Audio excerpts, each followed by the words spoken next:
as Polly said, I'm Nicole Alverson. I'm the president of the Hudson Chamber. We're thankful to the library for partnering with us on this event. This is the second one that we've done here this year, and we think it's a great partnership and really beneficial to not only our business members, but the businesses of the entire community as well. Just a little plug for the Chamber. We're a business organization. We have just over 310 members here in Hudson, and we work to help our businesses grow and network and shop local campaigns, doing business within Hudson, stuff like that. We have a lot of great networking events, and we also have a community event that we do every other year in conjunction with the city and the schools. So thank you all for coming tonight. I'm really pleased, and I think Sam and Yasser, who are our speakers tonight and also chamber members, are going to do a great job educating you about what's new in tech. I'll turn it back over to Polly, and she'll introduce our speakers. Okay, one more thing too, at the end during question and answer, I will be handing out an evaluation form. This is for the library. We do look at these. We really appreciate if you could fill them out. It really helps us, kind of get ideas for what we want to do in our series. I'm pleased to introduce tonight's speakers, Yasser Drabu and Sam Foster. Yasser Drabu is the CEO of Tazza, and he has over 16 years of experience in building a multitude of software solutions in various industry verticals like healthcare, education, transportation, and retail. He has a PhD in computer science from Kent State and has been awarded many grants, research grants, including a network research grant by Cisco and the prestigious Ohio Board of Regents Scholarship for Research Excellence.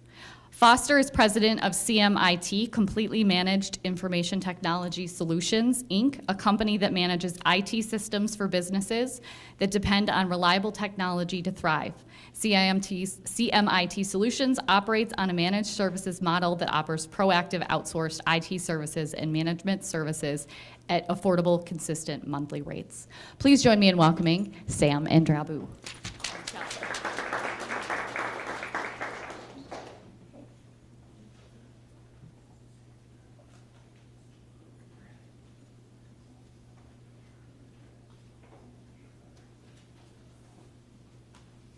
Do you want to say anything real quick? All right. So we're probably going to play this microphone game all night. So I'm Sam Foster, president of CMIT Solutions here in Cleveland South and Hudson. We've got a few things we're going to cover tonight, and we'll try to move through it. I know there's a Cavs game later, so we're going to try to at least try to make a little bit of that. Don't know what our chances are this year, but we'll see how it goes. All right. So let's get things started. The first sort of topic that I want to cover a little bit is communication and collaboration. The telephone's been around for a really long time, and we've gotten pretty used to it. There's a lot of new stuff out there, plenty of things that are foreign to some of you and familiar to some of you. So the first thing we're going to talk a little bit about is collaboration, right? So there's plenty of things that we can use today to put multiple people together in the same room, even if they don't sit in the same location. So there's a lot of stuff that businesses are using these days to communicate and collaborate over remote distances, multiple offices, people to work from home.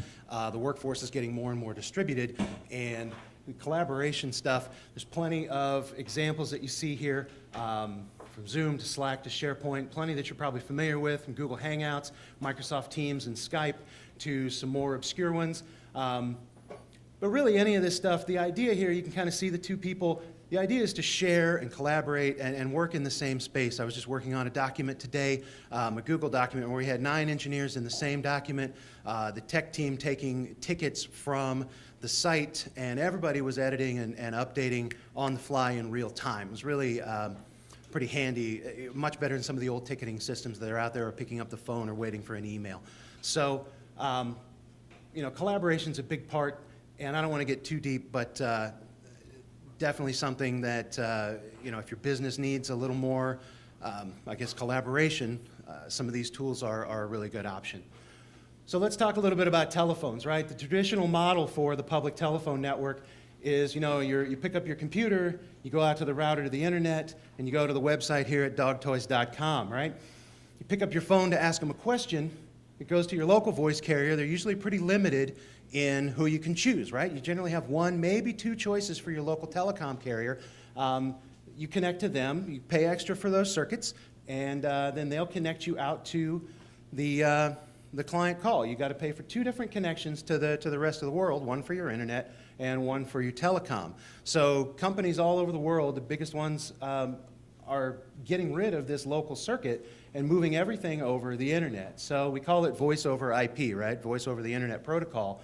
And really the idea here is pretty simple. Your phones now have a little computer inside that connects out to the internet, and you have 1 circuit now instead of 2 connect you to the world. You can pick from a multitude of carriers, national voice over IP carriers, get that out. They all compete. Competition usually brings the price down and drives up the quality of the product for the most part, and then let them manage that connection how they want to get to dogtoys.com. Plenty of choices for voice over IP. This is a very short list. You may see some names that you recognize, some classic old telecom companies that have gotten into the voice over IP world. But really, this is obviously not a complete list, but you're not limited to having a telephone on your desk anymore, right? Mobile apps now can go up on your cell phone. They can be on your laptop, your tablet. You don't really need a telephone on the desk. When your phone rings, 5 devices in front of you, you can pick and choose. If you're having a phone conversation on your telephone, you got to leave, you can switch that over to your mobile device and pick right up without, I got to call you back, hold on. So, you know, 1 single number, how many business cards do you get that have 5, 6 numbers? My pager, my after hours, my toll free, my fax, my desk, my office, my main number, right? They go down around the back of the business card. So now 1 phone number can text, SMS, MMS, fax. You can manage your call tree. If you don't answer, it can roll to other people. You can pick an after hours auto attendant to handle that call after you're closed when you're in bed. You really, a lot of options. These aren't unique to voice over IP, right? Traditional phone systems have had this kind of stuff, but they've really simplified that interface and let you get in and control that instead of having to always call the phone company to manage that or pay for really expensive hardware. Another point kind of buried at the bottom there, it's really easy to pick up a 2nd or 3rd number from another city. If you do business in Columbus or Cincinnati or Pittsburgh, get a local number, route that all in. It all still aggregates to one place, and you can manipulate any way you want. That's really kind of the end of the high-level collaboration and communication. Any questions so far? Yes, sir. I wasn't sure if you wanted to hold it to the end or not, but voice over IP, I just found poor quality on voice over IP. Is there one of those that you would recommend? I know you don't want to recommend, but is there one that you recommend that keep the quality coming up? Because I think it's not very good. So the question for those of you that didn't hear is, you know, the quality of some voice over IP services has been lacking, and we was just asking if that's gotten any better or if there are certain services that I recommend. There are some that I recommend. I'm not really here to endorse any particular product, but my card's in the back. And I will say that a lot of it's going to depend on your internet connection. A lot of it's going to depend on some of the hardware and some of the programming. There are plenty of companies that, I guess for lack of a better word, rent apartment space on some servers and don't really own their own equipment. They don't own their own infrastructure. So the ones that I prefer to deal with tend to be a little more higher quality connection. But I've certainly had good services that I trust that I've used in plenty of places that have had issues where the internet maybe isn't quite as robust. Maybe people are on the wireless. There are certain things that we can do internally, and without getting too deep in the weeds of the technical piece of it, making sure that the voice traffic is prioritized on the network, right? When we put it in with data, somebody's trying to watch Netflix, somebody's trying to download something or upload something to the website, that can fight with that voice traffic, and we want to make sure that all of those voice packets, you know, if I had a delay in my conversation here, it wouldn't be listenable, right? So we got to make sure that all those kind of get into the VIP lane and get in and out. So there's a few things that have to happen on the network. I hope that answers your question. Yes, sir. Sam, I know you don't want to recommend one, but I'm here in Hudson in my office, and Velocity Broadband, the voice over IP, and the internet service is stellar. It's fiber right to the office, and it never fails. Okay, so I'll put that out there. People can check it out if they want to. But their voice over IP is sensational. Yeah, so that was a ringing endorsement for the Velocity Broadband here in Hudson, the fiber internet, fiber right to the desk. And what I really like, I'll piggyback on that, since you brought it up, sir, I appreciate it. What I really like about the Velocity connection is it's the same bandwidth in as well as out. A lot of them will give you 100 meg down and then a fraction of that on the upload, and that means that when you talk out, some people sometimes have a hard time hearing you, where I really like that that two-way connection that's the same on the Velocity connection. So, yeah, it's rock solid.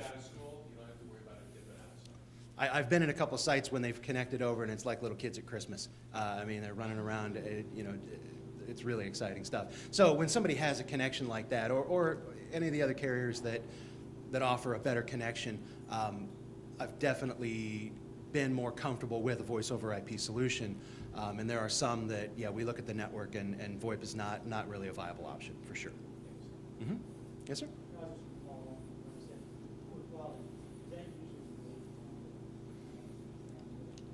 Bandwidth. They've been out for a really long time. Yeah, so the question was, are the issues that pop up generally related to bandwidth? And I would say yes and no. I mean, bandwidth is generally the first place that I look when I'm trying to troubleshoot voice over IP issues. And from there, it can get a little tricky with the programming, what else is running on. If you're trying to run it on a computer, is the computer doing something else that is eating up those resources that makes it difficult? So there are a lot of, I don't want to point to one specific thing and say, oh yeah, just buy more bandwidth, because that doesn't always fix the problem, but that's certainly the first place that we're going to look. Mm-hmm. Yes, sir?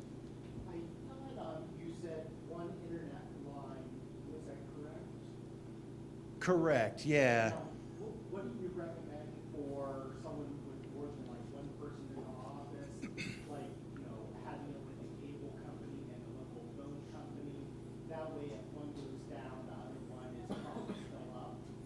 Yeah, so stay tuned for business continuity toward the end of the conversation. So there's certainly ways that, if that is a concern of yours, right? If you have a connection that is he asked about the reliability and why you would, with an internet connection and a phone connection, you have a backup. So typically for a backup, one isn't necessarily good for the other, right? If your internet connection drops, you're not really going to send all your computers out over your phone connection and vice versa, right? You don't necessarily have the ability to shift on the fly. So just a bit of a teaser, right? So we will connect to internet, run you over voice over IP, and then do some tricks with that to make sure that they're both available. If one goes down, the other comes up, or they'll even load balance between the two. Go ahead. And then also, it's been my personal experience, I don't know if this is normal or not, that not just this library, but libraries as a whole, somehow they and this is getting way up on my head, they turn off a port or block a port so that you can't make VoIP calls from your app on your phone or your soft phone from your computer. Is that normal? That is, so he was asking if public places, libraries and so forth will shut off a certain portion, a certain port, or something on you mean on a public Wi-Fi connection? Yeah, I've never had an issue at Starbucks. Okay. But at most libraries, somehow it blocks me from making calls. That's interesting. Now, I have not bumped into that myself, and it's not an issue that I've had to deal with. So that's a great question, though, and we've got a representative from the library here who might be able to shed some light on that. Maybe we. I don't know about phone calls, but I do know that we restrict some security, I don't remember, but we do have some security restrictions, but I'm not sure about phone calls, but I can find out for you. Yeah, I'd be interested to find that out too. Great question. Anybody else? Oh, yes, sir. What do you like better, Skype, Google Hangout, or something else? Again, I'm not really here to endorse one or the other. I'll tell you that, since Skype got kind of rolled into Microsoft, Microsoft and Google are the big players on the block, right? So business in general is probably all going to lean toward, Microsoft products, Excel and Word and so forth are pretty ubiquitous in the market. We kind of use them all with equal success. Things tend to run a little smoother when everything is coming from the same place. So did I answer your question without really answering your question? Not really. Okay.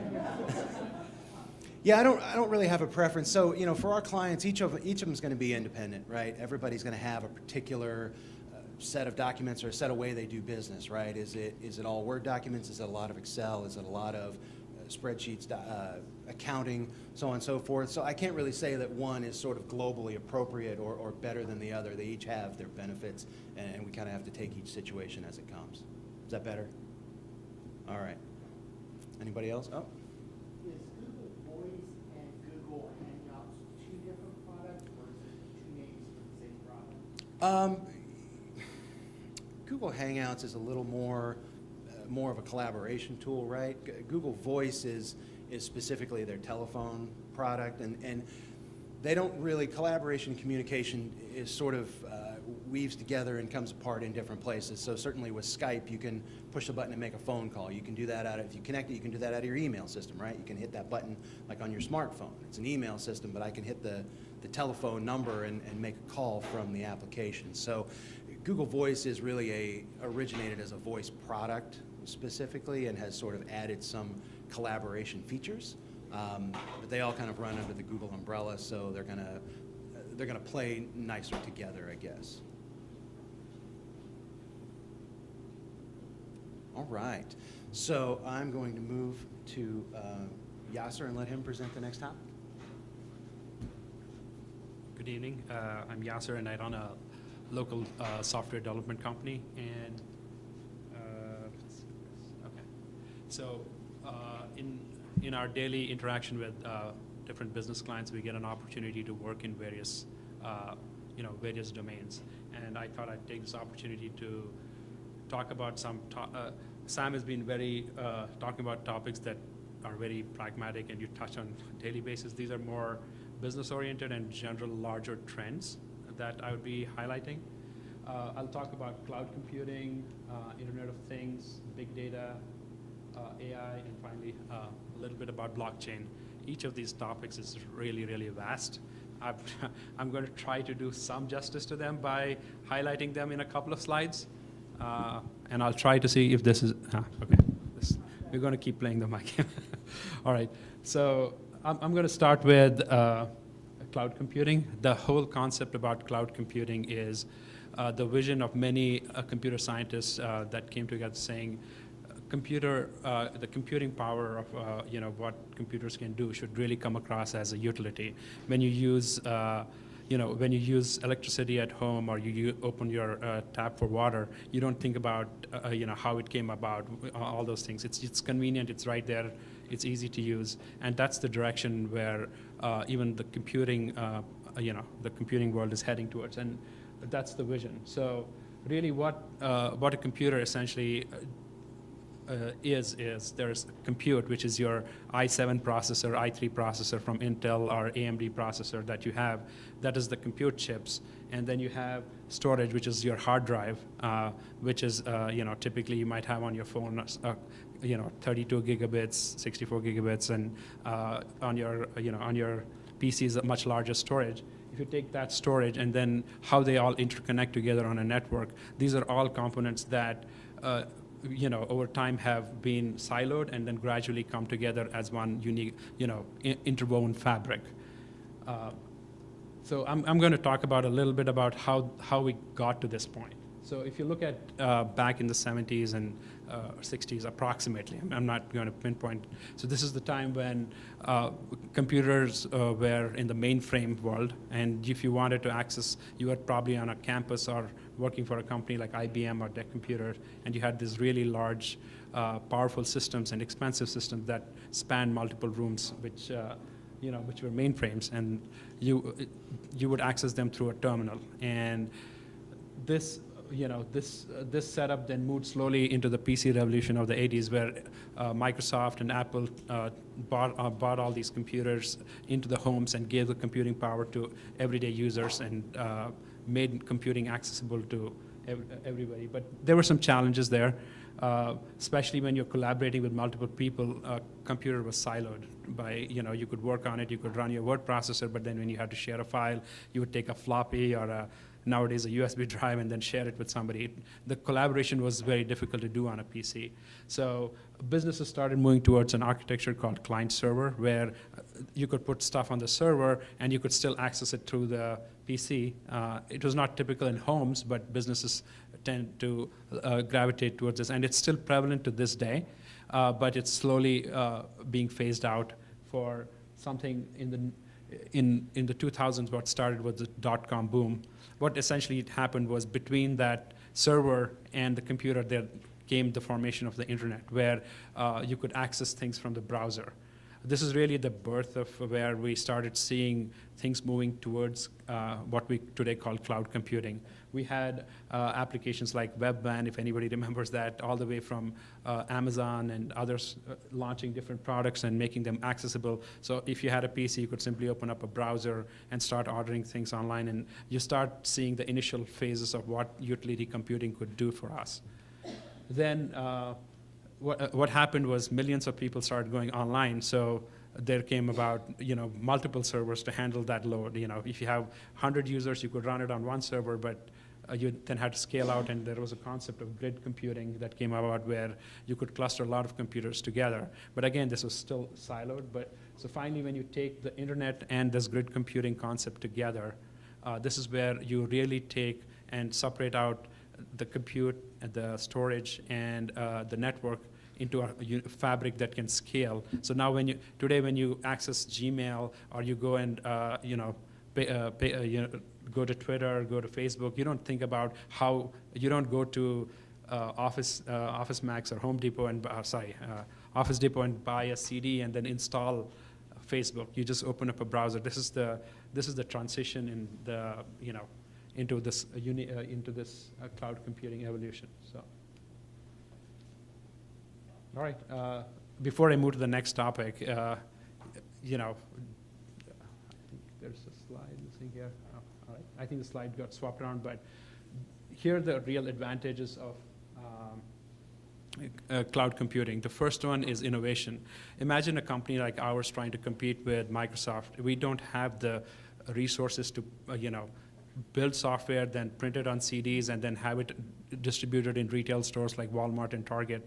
But if we were trying to do this just 15 years ago, it would be impossible to get a new idea to people who could use it. So today, if we think of an idea, our team puts together a product, we publish it to this cloud computing infrastructure, and we can start reaching out to our customers in a matter of months and weeks after we launch, depending how we go about. So that it really engenders innovation. So somebody who has a great idea is not stemmed by the fact that there's a huge challenge to get some idea into market or some great innovative software into market. This is really the renaissance of how computing is helping everyday users get tools and technologies in their hands for next to nothing. Imagine using tools like Gmail and even Google Docs or Skype. You're practically using it for free.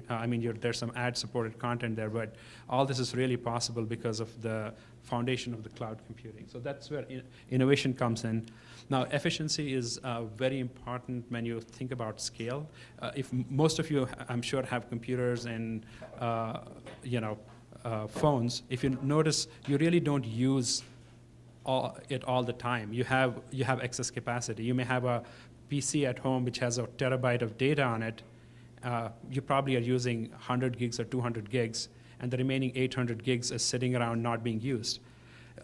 When you do it on an individual basis, it may not seem like that big of a deal, but when you talk about millions of computers that companies run, you're talking about if they keep one server for each person separately, it's not efficient. You actually take that out and you share that in a way that's more efficient. So it's able to break that compute, storage, and network into smaller pieces that helps you, use them more efficiently.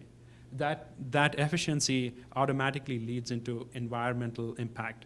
It's not without any side effects that when you run a server or spin up a server, there is heat generated, there's power consumed, and that requires some sort of environmental impact in terms of the carbon emissions that it does. So the more efficiently we can run our infrastructure, if we can take Gmail and run it in the traditional environment right now, if it required 10,000 computers, maybe now it requires only 5,000 computers to run that whole infrastructure. That causes a lot of savings in energy.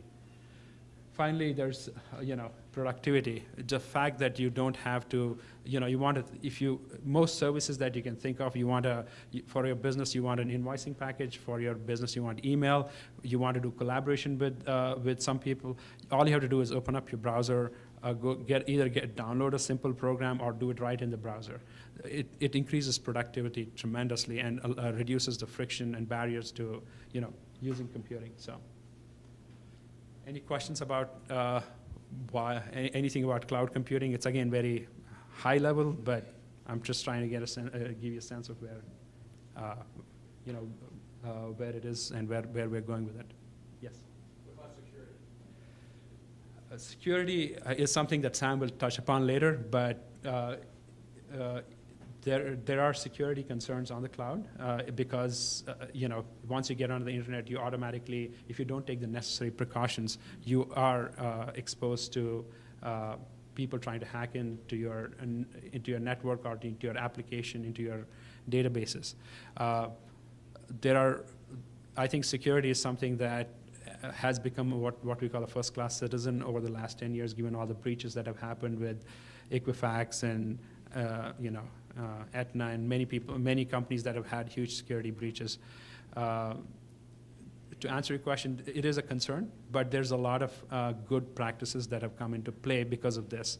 So it's a cat and mouse game. You develop new technology, you learn the pros and cons of it, then you have security in place to protect it. If you look at AWS, which is a public cloud, 10 years ago, it would have never got what's called FedRAMP compliance, which is the highest level of security compliance standard by the US government, but they are FedRAMP compliant now because they have put a lot of good security practices in place, and it's really at par with anything that you would just isolate in a within your own premises in a business.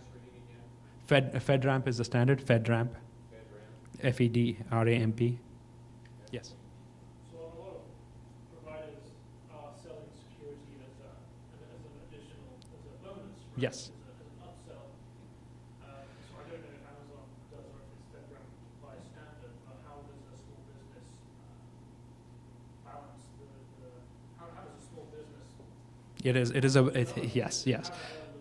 It is a very interesting question, and I try to keep it brief because it's a very fine line to walk. You need to maintain at least the basic level of security, whether it's firewalls and antivirus and other things for your business to operate. But if you have applications that are on the cloud or on the internet where people can access them, there are additional levels of security measures that you need to take. You don't have to be FedRAMP compliant by any means because doing that requires a huge investment, and it's usually done by larger companies.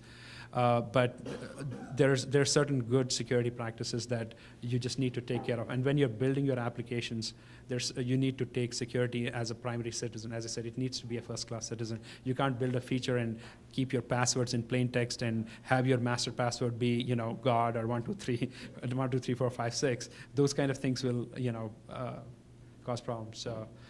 There are good practices built into Microsoft Azure, AWS, and other things that you can leverage right out of the gate. There's companies like SAM's, a company like ours, that help advise in those areas. So, all right, one of my slides got swapped around, but I'm going to try to move on to the next topic.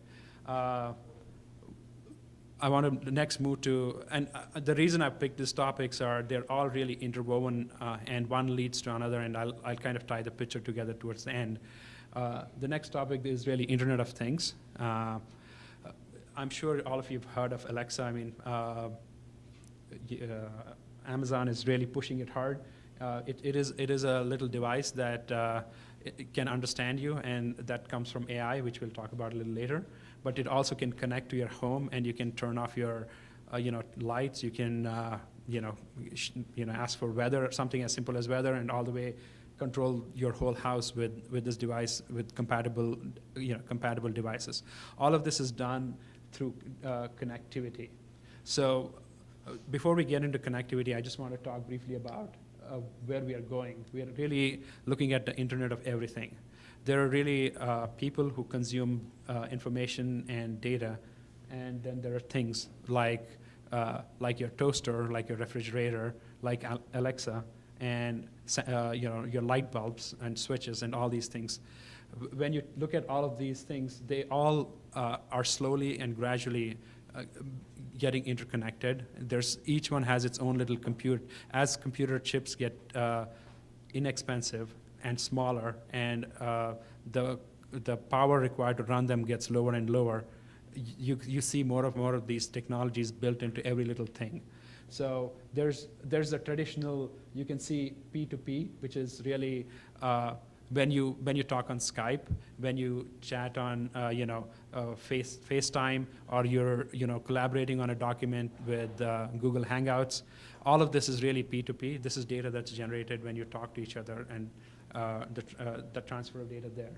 But there's also when you're trying to use your smartphone to turn off a light or set your thermostat, or you're out on vacation and you've kept the home thermostat low, and when you're heading home, you want to just press a button, and by the time you get home, it's a comfortable 72. Those kind of things, are done between people and machines. So that's the communication between people and machines. And then there's this interesting area, which is machine to machine, there's a lot of communication happening both on commercial level as well as in the industrial space, which I'll get to in a second, that generates data between sensors so they can talk to each other and figure out what's going on. Maybe there's, I was at Mally's Chocolate, and they have a kitchen on which they have a conveyor belt. How they want to make sure their chocolates don't melt, and it has to be at a certain temperature. All those things, instead of manually inspecting them, which is very expensive, they basically use sensors to pull this data and try to control their computers using the sensory data. And this is talking between machines. So there are many applications in when you come to Internet of Things. On one side, you have what we call commercial, which is essentially your home, which we just talked about. You want to set the thermostat. You want to control. You want to control your garage door. You want to control your your lights, your HVAC system, maybe your sprinkler system. Everything can be remotely controlled these days using compatible devices from your phone. And it's all possible because, again, you have the foundation in the in cloud computing that leads to simpler and cheaper, more economic ways of handling all the data that's generated by these applications. And it's a tremendous amount of data. We'll get to that in the next topic, which I'm talking about, is big data, because all of this generates tons and tons of data. So much data that, till we've, it's just phenomenal. And then on the industrial side, there are a lot of applications. So you could have, remotely monitor patients in the healthcare system, whether it's, there are smart pacemakers now, there's so many other devices which allow you to basically help take care of patients outside the hospital. You have wearables, and many of you may be using, Apple Watch, which allows you to track your, how many steps you're taking a day, and the newer ones actually allow you to monitor your heart rhythm and other things. So these things are going to get more prevalent, get more connected, and allow for, more innovation, because that data then helps predict things, helps prevent things, just improving our quality of life. So in the last slide, I was talking about all these devices and things like that connecting and talking to each other. If you look at the number of connected devices, and this is from a slide from Ericsson's research paper, in 2014 there were about close to 12 billion devices that were connected in one way or the other. And there's different levels of connectivity.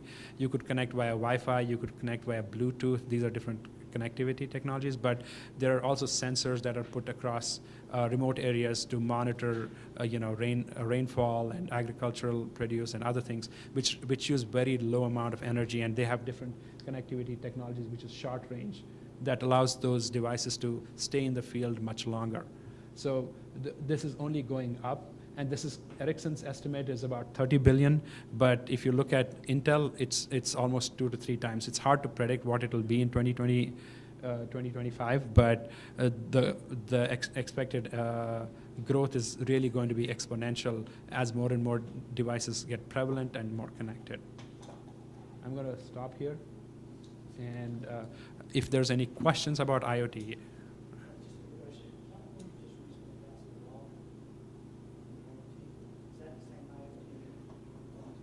Yes, probably is. I'm not aware of the law.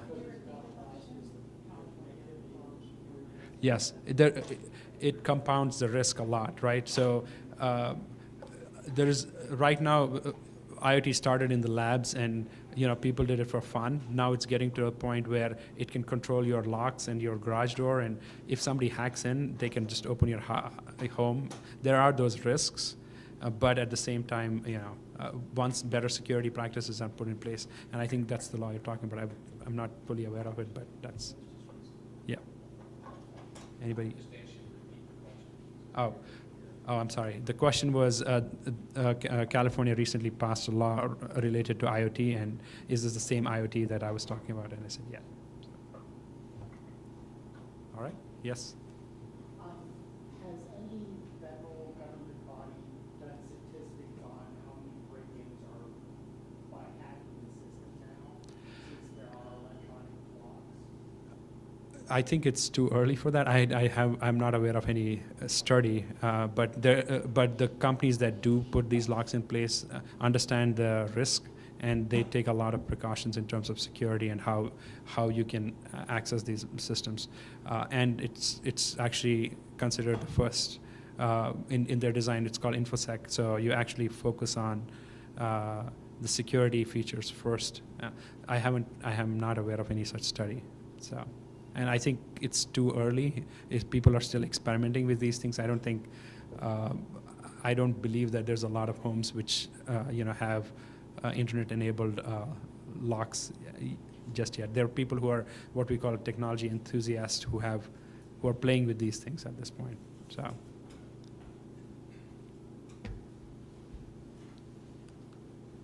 right.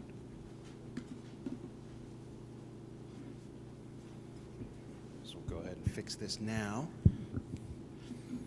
So security, to piggyback a little bit on what Yasser was saying about the Internet of Things, security is a big problem, and with such a rapid increase in how many devices are out there and how many new devices are coming on so quickly, finding programmers is actually a big issue, right? There's a big push in Akron to sort of start teaching and training developers to build programs and create those products, right? From traffic light sensors and trash cans in New York City to tell people when they're full instead of going and looking inside every one of them, right? To a hospital here in town that uses them on the hand soap dispensers so that the staff knows when they're empty versus going and checking every single one of them, right? Think of the manpower we can save if we knew which ones were empty and could go quickly replace that. But the security piece is, of course, at the top of everybody's mind. A recent hacking in Vegas, somebody got into a casino system through the thermometer in a fish tank. Like, not kidding. It kind of brings us to the security question, and it's really, there's a lot of information here, and the issue is that some of it's vague, right? So like you had asked about the garage door opener and how, because of electronic locks and things, how many people are hacking. We don't really have great information on that because it's so new there's not even a category to check on the police report even. So we're still trying to gather a lot of that information, and somebody has to report it before we really know what's going on. So we'll kind of jump in here. This is part of the why, right? How much money is in the world? And of course, all these are, the drama is kind of taken out of it because you guys have the slides in front of you. But there's $80 trillion, right? I can't even remember how many zeros that's supposed to be after the 80. But, really 8% of that is in cash, which means the other 92% is really up for grabs, right? If anybody can get to it, they can kind of have it. So that's really part of the why, right? 92% of $80 trillion is a pretty good chunk of change.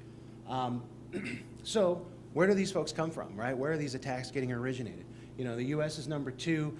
China is easily number 1. What I think is kind of interesting about this, there's a town in Romania that I will not try to pronounce the name of, but basically the entire Romanian hacking contingent is really in this one town. And I think the important point there is, you know, we used to think about hackers as, you know, people sitting in mom's basement with a bag of Skittles and a 2-liter of Mountain Dew. And now they've kind of turned into, you know, an organization, right? It's organized crime, it's cartels, it's conglomerates, it's a collective. They're all using the collaboration tools that we talked about, right, in the very early part of this group. And they're getting together and they're learning and they're sharing and they're getting better and faster. So, sorry, KPMG, you know, 80% of executives at healthcare providers and payers say that their technology has been compromised by cyber attacks, right? That's a pretty scary number. Former FBI director, there's 2 types of companies, those that have been and those that will be, right? That's, I fall into one of those. What hope do we have? Well, so we're going to get to that, right? So, you know, fewer than 1 in 3 attacks are actually reported to the authorities, and this is kind of where we say we don't have great statistics. Like Yasser said, we're not really positive what exactly is out there because the statistics are, you know, each individual group, so each individual company that builds a protection tool or a product is sort of keeping their own statistics, and they will sometimes share. But 1 in 3 is actually up from last year. It was 1 in 4, and it was probably much worse than that in previous. So 1 in 3 is actually a pretty good number. So what's the biggest issue? 80% are caused by human error, right? So it's us.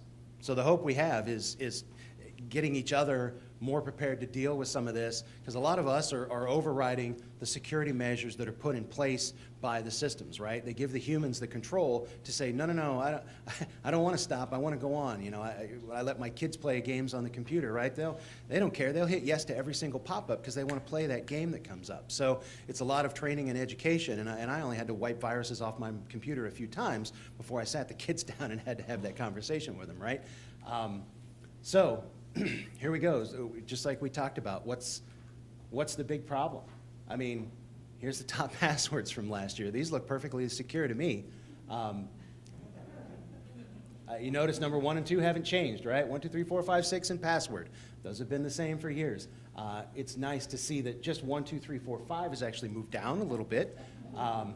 And it's nice that 1, 2, 3, 4, 5, 6, 7, 8, 9 is new. Let Me In is a new one this year. I Love You. Monkey, and I had to go all the way to number 16 to get Star Wars on the list. So, but this is part of the problem, right? Everybody just puts what's easy, and, you know, for a business, we have to put password rules and compliance in place and make sure that employees are following that, right? If you ever worked for the government, you know that there's a pretty strict rule on what your passwords need to be. But complex passwords they're complex, right? So this is a picture of the Hawaii command center, right? Remember the big missile, the text that went out for all the missile stuff? This is the, I took the guy out because he had nothing to do with it, right? He got beat up on the internet because they thought it was him. But you see the Post-it note here, that's a password. And there's actually, you can find the zoomed in, you can see what the actual password is. It's not terribly complicated, right? It's a word with a number at the end. It really doesn't have any business being stuck to the computer. But this is what we're fighting against, right? This is the thing that we're really having a hard time getting our hands around, is if you make it easy, it's not terribly secure, and if you make it secure, it's not terribly easy. So we have to kind of find ways to combine those two. So this is kind of the best place to aggregate that information. Like you said, what do we know and how much is out there? So the Department of Justice, the FBI, the Secret Service, and DHS got together and sort of created this internet crime. You've got the website there. You can go check it out. They publish new reports, new trends, hot topics. They really put a lot of information out there for anybody to go to. I spent a good several hours hanging out on this website. I was fascinated with the information that they have. So this total complaints and total losses is a 5-year total. Now remember, we're only reporting maybe a third of that this year, a quarter of that previously. So $5.5 billion over a 5-year span. It's significantly higher than that, of course, but that's the number that they know for sure that they can publish. So I'm not going to read this whole thing to you, but I just want to point out a couple of pieces, right? So email is a big attack vector, right?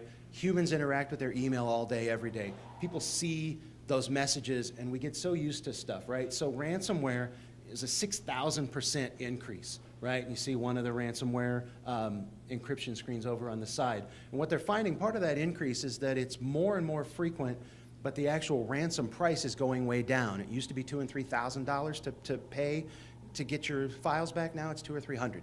It's more and more frequent. There are more and more varieties. The flavors, the viruses are multiplying, and part of that is those cartels and those groups that sort of share that information. The other interesting thing about ransomware is once you get rid of it, you kind of feel that sigh of relief, right? Oh, I did it. I got rid of the ransomware. It's usually covering up something else that's still hanging out on the system underneath, some kind of malware, some kind of keylogger, something that's reporting your information and keeping itself quiet, right? The spy doesn't want you to know that they're in the organization. So that's usually still hanging around and reporting itself back and stealing information. So several other sort of buzzwords from the industry, right? Phishing, spear phishing, spoofing, man-in-the-middle keyloggers, et cetera, social engineering, cryptojacking, just one of my favorite things to say. Cryptojacking's up 8,500%. Essentially, all that is, you know, we're going to talk about blockchain and Bitcoin and so forth later, but you know, really, it's the idea that it takes computing power and processing and electricity to run those algorithms to try to crack passwords. If you can crack passwords, crack the encryption key, you can actually gain cryptocurrency, right? So what the thieves figured out pretty quickly is that it costs a lot, and mom complains when I'm running all these cryptocurrency, crypto mining programs in the basement, and so if I can take over a bunch of other computers that are out there that I'm not paying for, I can let them do all the work and report that information back to me. So not to dwell too much on it, but it's one of those things that people go, it's not stealing my money. What do I care? It's just using some resources, right? Let's get rid of it and move on. So it's hard to report. You know, bogus software updates. Hey, update Adobe, update Microsoft. You click on it and actually ended up being a virus. Business email compromise is a little more, it's really still part of email attacks, but it's a little more of a coordinated attack, right? Sometimes these are a little more of a long con where people have spent hours or days sort of, you know, the social engineering piece, the keyloggers. A lot of these other pieces go together to put that information into a score, right? And they'll call somebody, and they'll call at 4:45 on a Friday before a holiday weekend, right? It's the only person in the office.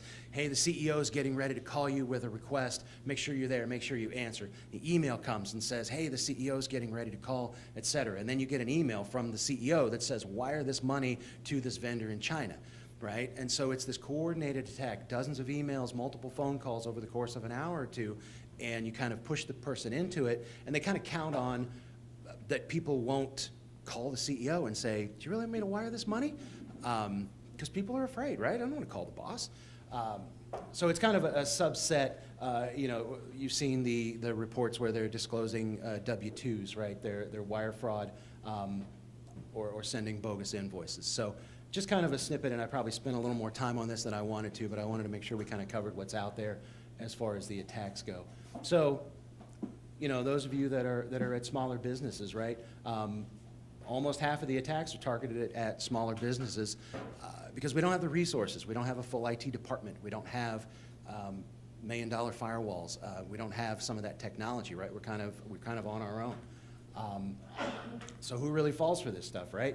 30% of phishing emails actually get opened. Gosh, you know, when you look at one, you go, how does anybody bother to open that? But it happens, right? We get busy, we get distracted, we see the same email from the same people, the delivery notice. We see, okay, we'll talk about those in a second. But you know, how many does that really mean? So 269 emails are sent every single day. And of those, they expect that 417 million of them contain malware and 80 million worldwide are phishing attempts. So you do a little bit of math, right? We're only reporting a third of those, but so the number is probably 3 times higher, and then 30% are getting opened. So this is probably pretty close to what's actually getting opened every single day out there. So they're really putting a lot of malware and stuff into your own networks. So just a real brief. You know, there's a lot of other stuff that's out there. People call and pretend to be the IRS, right? They call and you know, they tell you that they're going to have you killed if you you know, if you don't pay the ransom.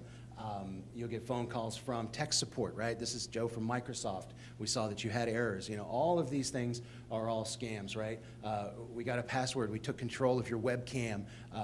We've got compromising video of you and your web browser history. Pay us or we're going to release it to all of your contacts, right? 99% of those are bogus, but they make plenty of money because there's enough people that are bluffed into paying those extortions, right? So public Wi-Fi is another one, and the library does a great job of keeping you safe and secure while you're here.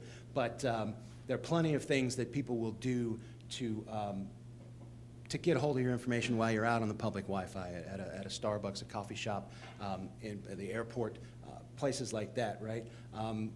Some of it is just as simple as having open access on your machine to your files. Somebody else can browse right into your computer and see everything that you have. You'd be shocked at how, you know, you check into a hotel room and see who else is on the network. It's amazing how many people's information is just wide open. You know, a man in the middle where they basically take the note, read it, and then pass it down the line to the actual website, and spoofing, right, putting up a fake website to pretend. There were actually, we've got a device that we use, oh, I'll talk about that later. So the dark web, right? We've come a long way since Lefty the salesman was selling Ernie letters and numbers on Sesame Street, right? So when they get your information, here's what they're doing with it, right? This was just as of yesterday. You can poke around. You could buy a credit card with a 3-digit code for $1 or $2. You could buy a premium credit card for $20. Somebody's Facebook credentials for $5.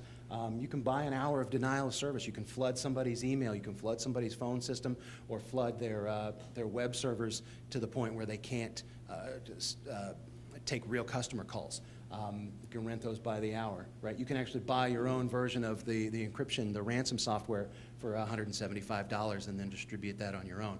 This stuff is all out there, and they're using the information that they gather from some of those previous attacks, right? They're not using them necessarily on you until somebody else goes and buys that information. So an interesting point, now this is a slide from a vendor. Of course, they have an agenda that they'd like to sell some product, but you know, 29% of companies like mine that do support reported that ransomware remained on the system after the first attack, and we thought it was removed and then struck again later. So it's actually kind of hard to clean.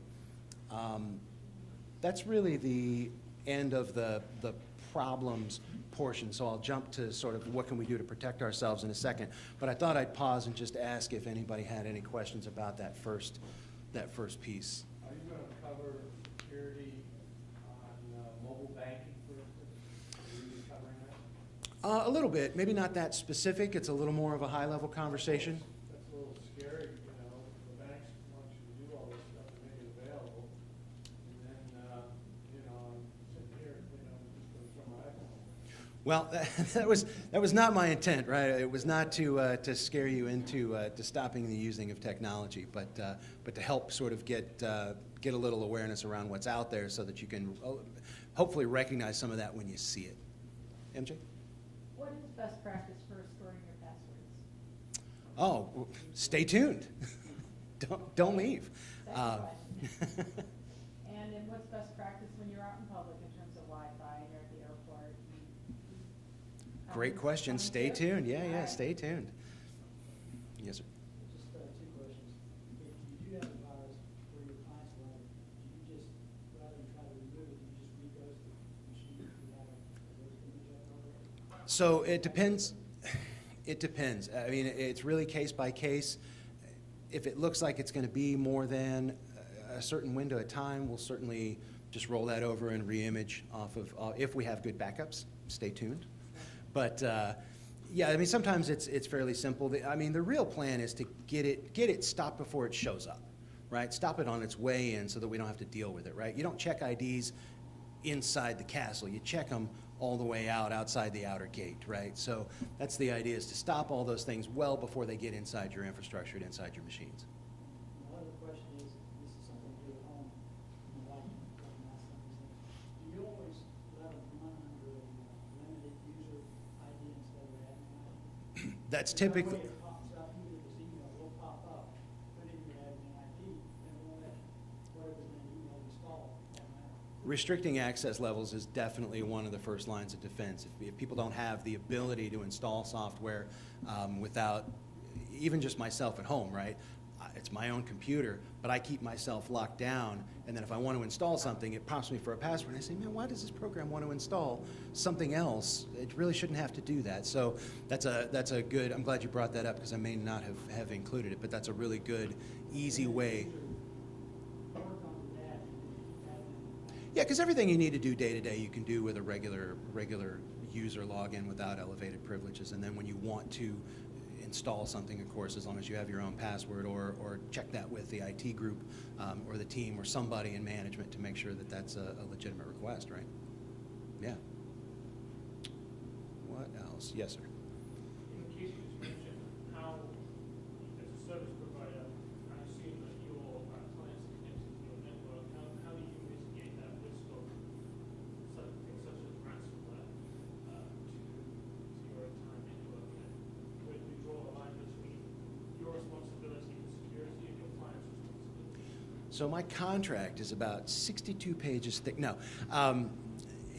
Again, it's case by case, right? So we try to put, and again, everything costs money, right? So I try to treat my client's network like my own, and sometimes it's just a matter of what kind of risk are you willing to live with, right? What kind of tolerance do you have for downtime? What kind of tolerance do you have for losing that data?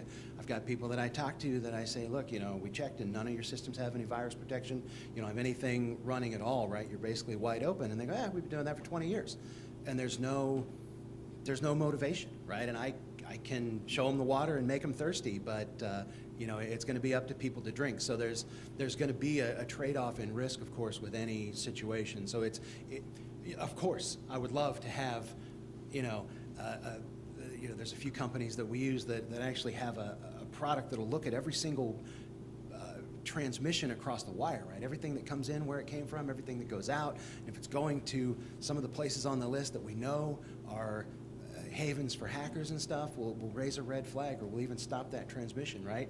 Those are thousands of dollars a month just to have somebody watching the traffic across the wire, right? If it's that important to you, it's certainly available, but that's part of, if it's any good, it's probably expensive. Anybody else? Yes, sir. How much more secure, if any, is a high-end email name service like Microsoft E5? They're the enterprise editions and the business editions and the home editions and the user editions. So Versus like a free service like AOL email? So, AOL and the regular Gmail and all that are worth every penny. And, I say that, right? Of course, that's a joke. There's plenty of businesses that are using Gmail and Hotmail and stuff quite successfully. They do a lot on the back end to try to protect you, right? As much as it is cost effective for them, right? Because if they just let everything come through, it would tarnish their good name, right? So they're not going to go above and beyond and really protect you the way you maybe want to be protected, but they kind of go on the good enough. A friend of mine said, I go to the car dealership to get my car fixed. If they happen to have coffee and donuts, I'll eat it while I'm there, but I don't go to the dealership for coffee and donuts, right? So free services are great, and as long as you're okay with the level of quality for those services, that's fine. But even the paid, the enterprise and some of those that use a real email handle of yours, we still recommend routing those through some encryption tools and some antivirus and some backup and some of that stuff, because I still just don't trust it, right? If Microsoft loses your data, who do you call, right? Do they care? Does Bill Gates really come around and say, hey, sorry about that, let's compensate you? So we try to protect all that with backups and virus protection on the way through, right? Does that help? Okay. All right. So what do we do, right? It's the question we've all been asking. So, you guys live in Cleveland, it's a little chilly out. What do we do, right? We dress in layers. Layers doesn't mean 7 t-shirts. Layers doesn't mean 3 parkas, right? It means different layers, different things set to stop different things coming in, right?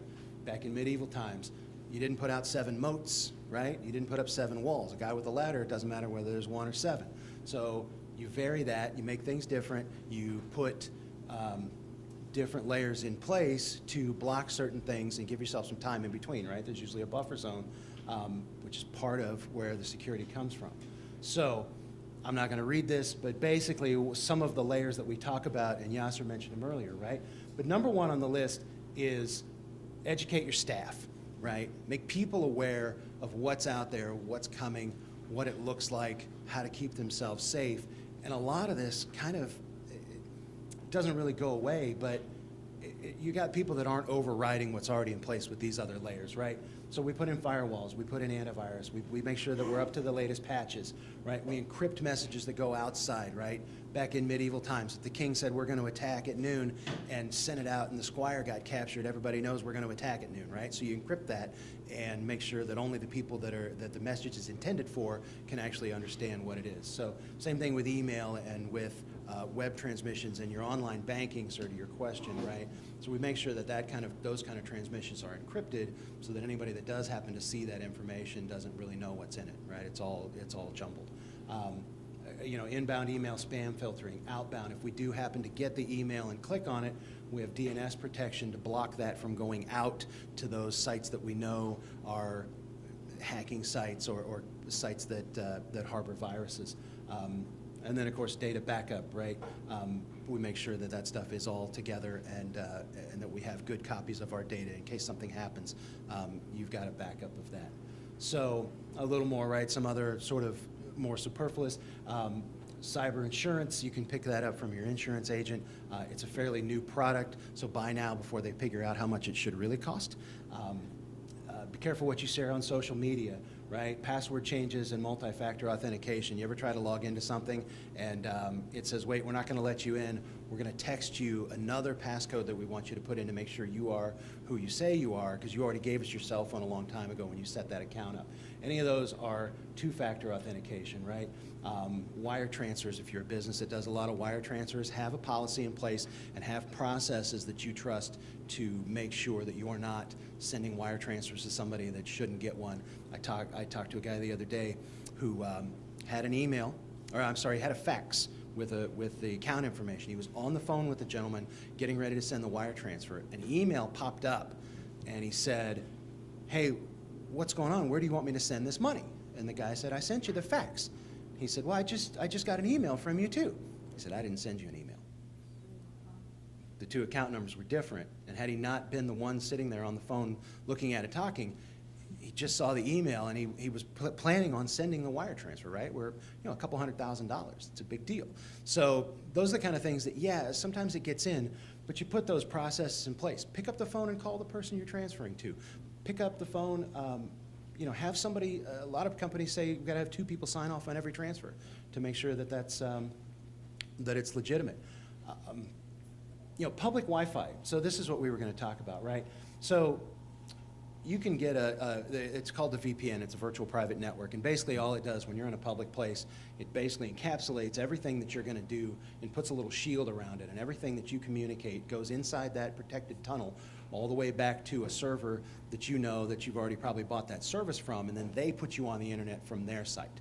So what you're traveling across is not just wide open for anybody to see and to pull that data from. It's actually an encrypted packet. And of course, we avoid sometimes using websites like our banking site in public where we're putting in our passwords and we're doing those things on a public network. We try to avoid that kind of stuff if you can. We enable the secure HTTPS and SSL so that traffic to the websites is encrypted. Typically, websites that don't have that kind of encryption inherent are downgraded in Google, and some browsers won't even let you open them. And of course, we talked about disabling file sharing access right there on your machine so that people don't just see it on the network and pop it up. So, what's a pineapple? Pineapple is a device that I've got sitting in the back, and we use them for training purposes for our clients for penetration. It looks like any other website. You can put up the Starbucks splash page. You can put up the public library page. It says free Wi-Fi. It must be great, right? So at last count, I think 10 people in this room had connected to that public Wi-Fi. You didn't get out on the internet, right? We're not collecting any data, we're not connecting you, we're not storing anything, we simply have a connection open. But it just goes to show that it's really easy to connect to something, and it's almost impossible to tell the difference, right? So with the other protection, if you're using a VPN, you're avoiding some of those passwords, and you're only going to websites with SSL, your chances of getting around that are much, much better. It's almost impossible. You can capture the data on a VPN, but you can't really do anything with it, right? So those are the kind of things that we talk about when we talk about securing yourself, especially out in public. How to spot phishing, right? And again, you guys all have this, so I'm going to go pretty quick. Odd requests, things that don't normally look like things that you would do, the unknown senders, anything like these blue click here's, they've disguised. If you hover over that, down in the bottom corner, you'll actually see where the real website's going to take you. And if that's not something you recognize, then stay away from it. Poor spelling and grammar. Yes, it's funny because I misspelled it and used poor grammar. Urgency and threatening language, right? So you must act, action required, we're going to disconnect this, you're going to lose your passwords, you're going to lose your Netflix. All those things push you into a panic and make you make bad decisions, right? Vague greetings, right? They don't know your name, dear member, dear customer, dear user, or no greeting at all. And same thing with the signature, signed management, the IT department. They don't even know names a lot of times. They're just throwing it out there and seeing if somebody will bite. Odd attachments that don't necessarily need to be there, especially zip files, but plenty of them can have viruses contained in them. One thing I tell people when they ask me, how do I avoid this, right? Anything that comes inbound to you is under suspicion, whether it's a phone call, even if the phone number looks like your mom, like your banker, I don't care who it is, right? We can mask those phone numbers. We can mask email addresses. We can mask a lot of those things and make it look like something else. Don't ever answer the phone and talk to somebody you don't know.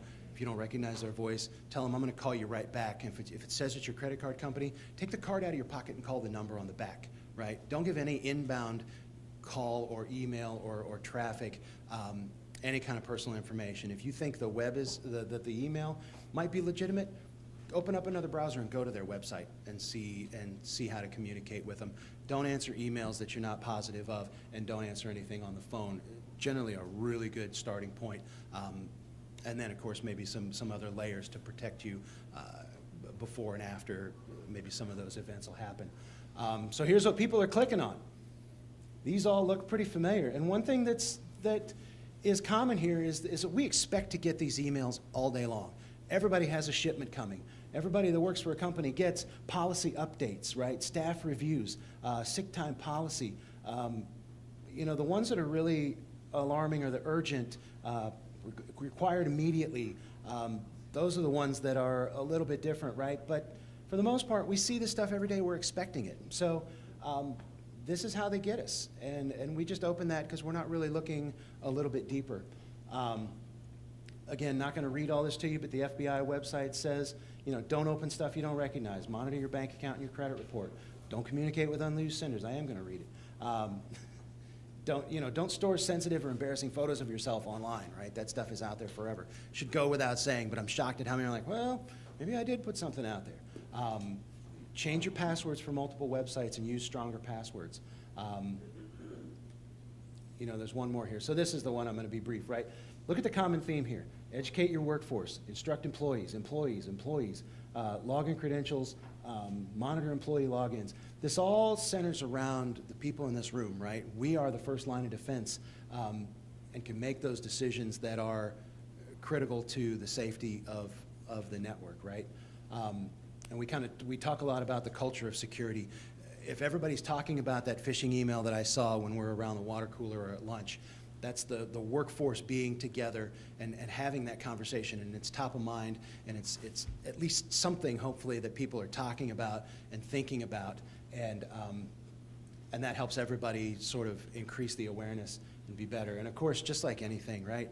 If you wait till the house burns down, it's a whole lot more expensive to build it than getting a smoke detector and a fire extinguisher. Prevention is almost always 10% the cost of remediation. So I know I talked a ton. I'm done with that piece. So any questions after I kind of went through that? Is anybody still scared?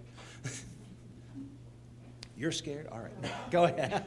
Well, what I can say, but I know I try to make sure that, like, when you make purchases with Amazon, it'll say your payment information, or Uber, it'll say your credit card number. I always make sure that if I'm not using it, I go back into my account. I never save my card number. That's a good idea. She was saying she never saves her credit card number in the websites. That's a really good tool to do it once and then pull it back out.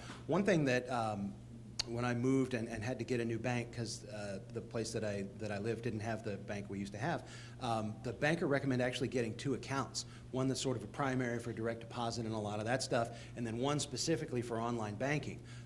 And so we did that, and it's really been nice. If that one gets compromised, I lost $100, right? I lost $150. So we're constantly moving. Hey, did you use something with the online card? So the Amazons and the eBays and anybody, and even if we travel, right, and we're at a sketchy gas station, we're not sure what's going on, right? They get the backup card. They don't get the primary card with, you know, the direct deposit and the house payment, right? They get $100. So keeping a couple of accounts, and again with online banking, if you're comfortable with that, you can move that money back and forth pretty quickly as long as you're comfortable with security of that. VPN, how is that priced? Is it per device or person or some other way? So it depends on what you want to get, and there are a few different services. So one that we like has password encryption and management inherent with it, and then when you buy the per user, so it runs about $5 a user. And then, you know, you can use that for your whole organization if you don't mind sharing that password, if you've got common passwords for everybody. There's business plans. So it kind of varies, right? Price is always sort of a vague conversation to have. But the one that I use quite a bit is about $5 a user, give or take. And I'm sorry? $5 per user per month. Per month, yeah, sorry, not total, right? Pretty much everything is monthly now. Everything is as a service. Are there VPN companies for individuals? Sure. Not for companies? Absolutely. Yeah. Yeah, the one that I use is actually just you know, we don't resell it as much as we just put our clients in touch with it and kind of guide them on the setup and let them sort of manage that. You know, we help them manage that, but we don't resell it for a profit necessarily. We're sort of a pass-through for some of those.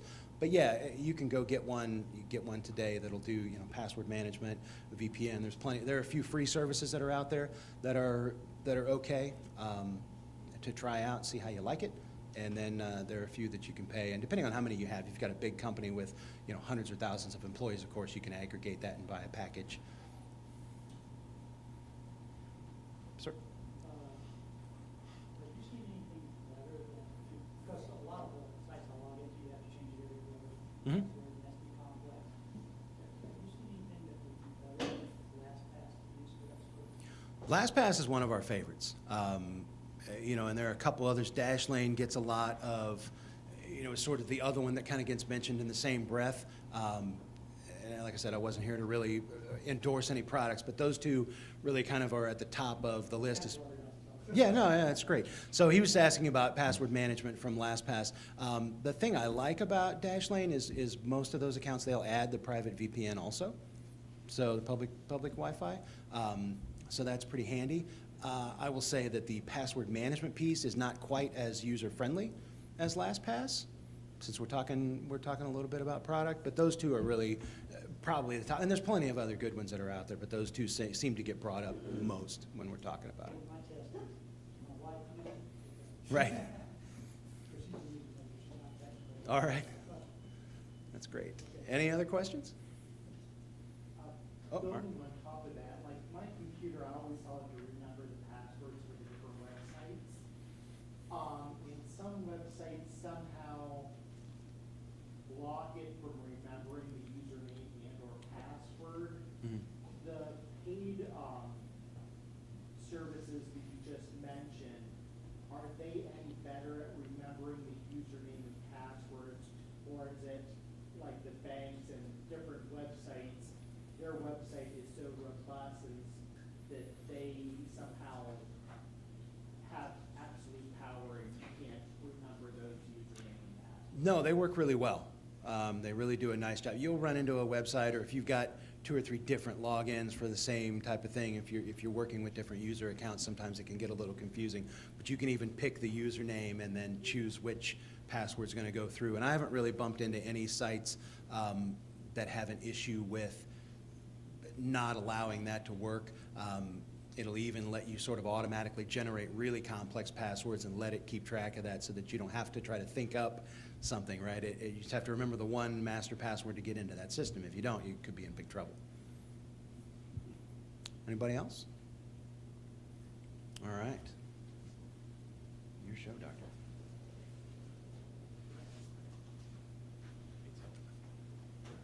Okay. He scared you a lot, so I'm going to go back to the hopeful side, where where technology continues to propel us. Can you use the mic? Yes. Thank you. Let me just hold here. Is it better? All right. So I'm going to talk about the next topic, which is big data. I'm sure you've heard a lot about it. Big companies are talking about it. The challenge is the amount of data we have today. Till the amount of data we've created since 2003 to 2018 is more than what was created in total till 2003. And what's going to happen in the next few years is it's just going to go up exponentially. So we're looking at today, if you just look at data all over the internet and all your computers, it's about 2.8 zettabytes, which is roughly 2,800 exabytes, which each exabyte is about 1 million gigabytes. So you kind of get a sense of how much data is out there.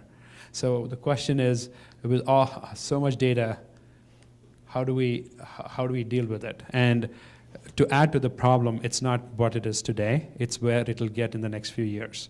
So today, in 2003, there was really very little data. And then in 2018, where we are, it's about 2.8 zettabytes. And it's expected to be at about 63 zettabytes by 2020. And the prediction is it's going to go up to about 163 zettabytes of data. This creates a lot of problems for engineers and people who are managing this kind of data. So that's roughly how much data we have till date. Moving forward, we'll practically create that data every year. And this is thanks to the cell phones that we have, the more powerful computers that we have, the more storage that we have. So if we look at different segments of where this data is coming from, obviously we talked about IoT earlier in the talk, and that's where a lot of data is getting generated. So it's from the sensors, from your thermostats, from your refrigerators, and from industrial areas where they're running different machines, the data being created from there. Then there's wearables, which is becoming popular. All the data that's about how many steps you've taken, what heart rhythm you have, what exercises you've done. Those create a lot of data. Then everything that you touch on a daily basis, whether it's ATMs, vending machines, you name it. Anywhere that you interact with any kind of technology, it creates data. Then there's, of course, user-generated data. Twitter, being a very popular platform these days, is about 500 million tweets a day. That's a day. Every day, 500 million tweets are created. Now, imagine a company like Twitter. How does it manage this amount of data coming through? And it has a lot to do with cloud computing and the technologies around that. And that's why they're all Interbone. But if you look at YouTube, every day, people who produce these videos is about 8 years worth of video. If you sit and watch every day, that's how much video gets uploaded onto YouTube. And Facebook, just likes alone, is in excess of 1 billion likes a day.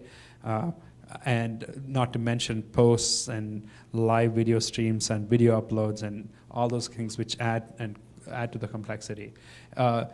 In in 2018, which internet commerce has grown so much, it's at about $2.8 trillion across the globe. That's how much business gets done online. All of that creates, your shipping information, your order information, your, the things that you have in your cart, the things that you get home, your ship tracking information, where the package is, being able to track all that. All of that data is generated there. And then there's finally business data. Businesses run on different platforms like, they might use QuickBooks, and smaller businesses, they might use ERPs like NetSuite, SAP, those kind of systems. They generate data. Till 2003, 2004, this really was the primary source of data generation, but this has completely flipped. And if you look at data by size, in today's world, business data is fairly a small portion of the whole data set. And if you look at sensory data, which is IoT data, machine-to-machine data, it is, it is still small compared to the user-generated data, but given the amount of devices that are getting connected and the automated information that's flowing back and forth, this is growing 50 times faster than business data. This is still growing at 10 times faster. As we grow into 2020 and 2025, looks like there's going to be a huge amount of investment made in the ability to collect data from the Internet of Things and being able to process and analyze that. So huge amount of data, a lot of challenges for technology engineers on how to deal with this data, how to make sense out of this data. So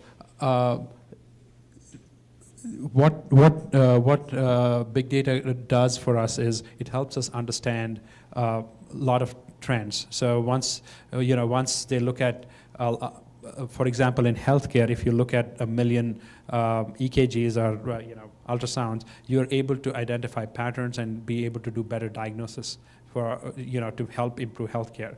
There's a lot of things that data can do, but it's very difficult for us as humans to be able to comprehend and process this much data. And that's why the field of AI is kind of picking up.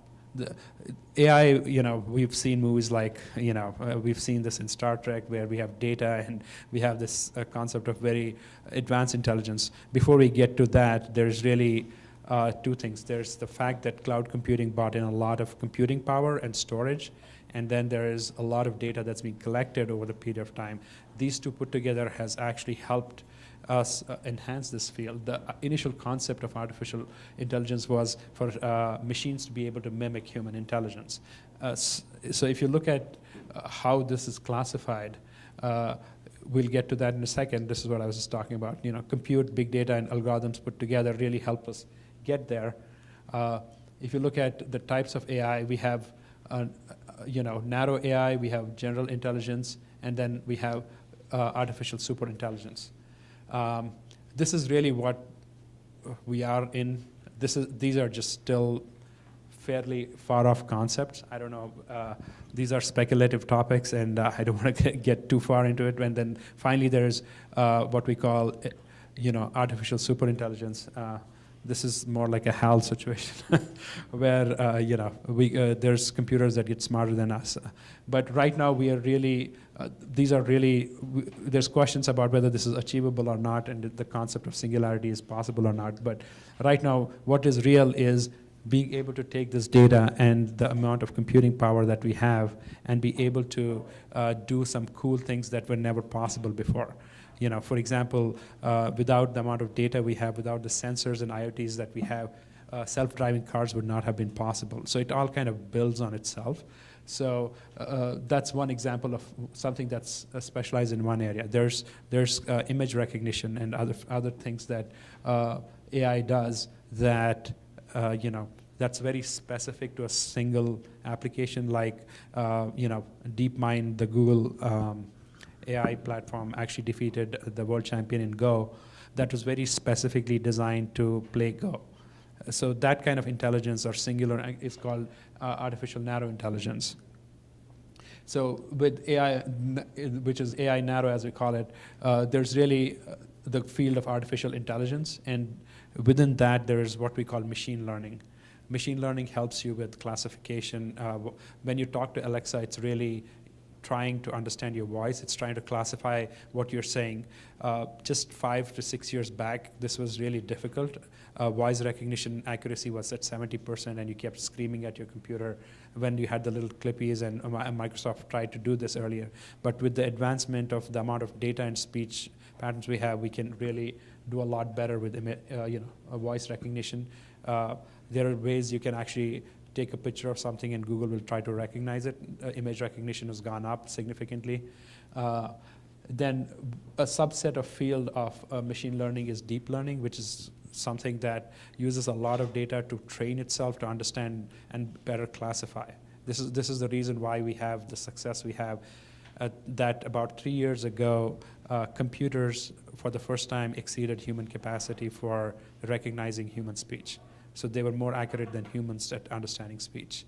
But again, very vertical focused on a particular domain. So all of this is possible because we collect a lot of data and understand it. And Google, clearly being a largest technology company, reaps huge amount of benefits. They do about, I think, 42,000 queries a second or something is currently, that's how many searches happen every second, which translates to whatever millions.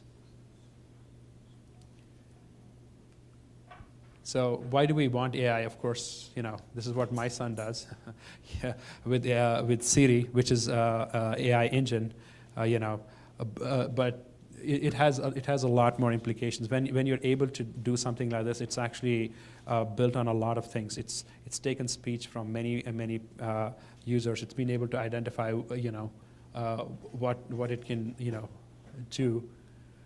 But these are where I would say are the areas where AI in the narrow focus is trying to make a difference in our lives. With people having lack of mobility, whether that's they got into an accident or they're not able to drive anymore, self-driving cars will be able to improve their way of life. There's the area of robotics which can help in certain specific tasks, especially in hospitals and other care areas. There's speech synthesis. There's a lot of teaching and training that can be done with books, and there are some apps that help educate kids. The problem is computer-generated voice was very robotic. It's very, whereas the human voice is much more richer. But with the help of AI and deep learning, there are platforms like Amazon Polly that allow you to synthesize natural voice with reasonable level of human touch to it, so that kids stay engaged in those kind of engaging platforms. There's a lot of interesting apps out there to do some of that. Then there's image recognition. These are just some of the ideas of what AI in a narrow focus can do.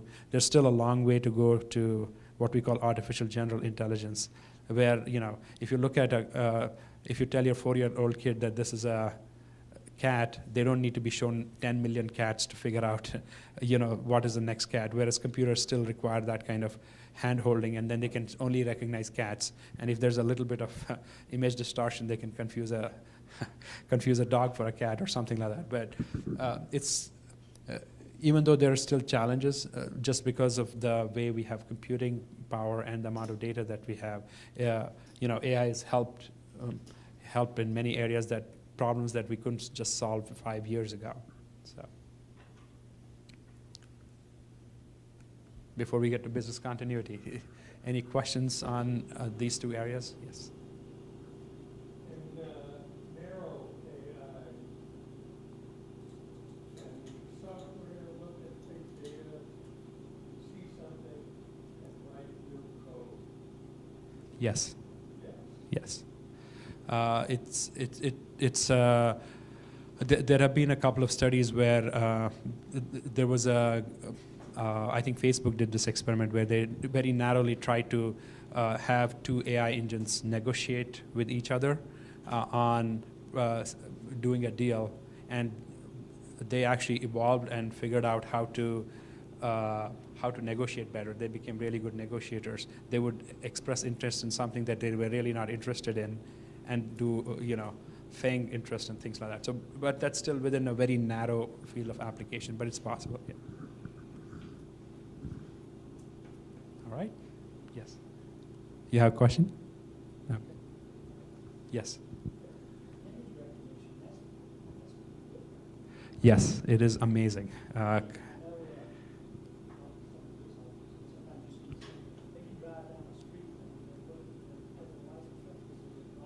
Yes. So the question was, has image recognition gotten really good? So the answer is yes. It has gotten significantly better. This is again due to the way neural networks work. They have back pain propagation and techniques where they look at millions of number plates is what is fed to them during what's called supervised learning, and then they're able to take and identify, look at a car and be able to identify what part of it is a number plate, and then actually identify what that number is. And it's pretty much at 100% accuracy, because many, if you notice, especially in larger cities, they have removed toll booths because they just increase congestion. So they just have cameras which can take a picture, and you can register your car license plate for collecting toll. So that's one of the applications. Your experience, the developers behind this type of software, considering the privacy and legal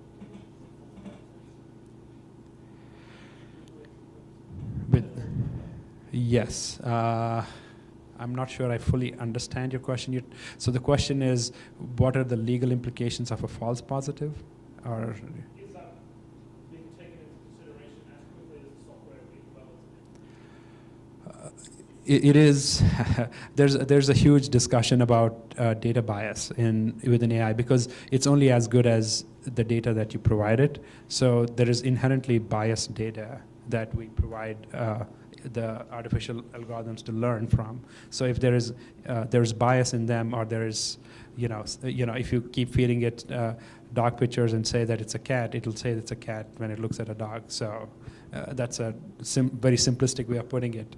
But accuracy has gone up quite a bit. So it's really amazing that I started playing with voice recognition about 10 to 12 years ago, and it was pretty pathetic compared to where it is now, and it's crossed, as I said, it's crossed the threshold where it's as accurate as humans. It's able to. There's a lot of challenges when you look at voice. It's the accent. Like I have a different accent. Then there's background noise. There might be other people talking, and it has to kind of take in all of that analog data and be able to identify what that speech pattern is, break it down, try to convert it into meaningful language. It's a very hard software problem. Yes. Sort of along those lines, I'm hearing a lot about something called higher view and different ways that these are being first screen interviews and stuff, and you're not even talking to a person, but you're interviewing to your laptop. Can you comment on that and how it works, and is that yielding good employees? I'm trying to. So you're asking in the hiring process. Interview, you get invited to answer questions on your laptop, and you're being scanned for different data elements to see if you're a fit with that company. And I'm asking you, is that working? What do you think of that? Yes, it is working. It is actually there are platforms that do that, and it is something that is in vogue, I guess. My personal opinion is it again goes back to the bias question, right? So how much bias is built into that decision-making process of trying to fit somebody into, is there inherent violation of, different aspects that are considered, it's hard to answer, but basically there can be bias built into those. That's my concern. So I'm sure they're taking, the companies that sell these services are taking a lot of precautions to say that it's not, but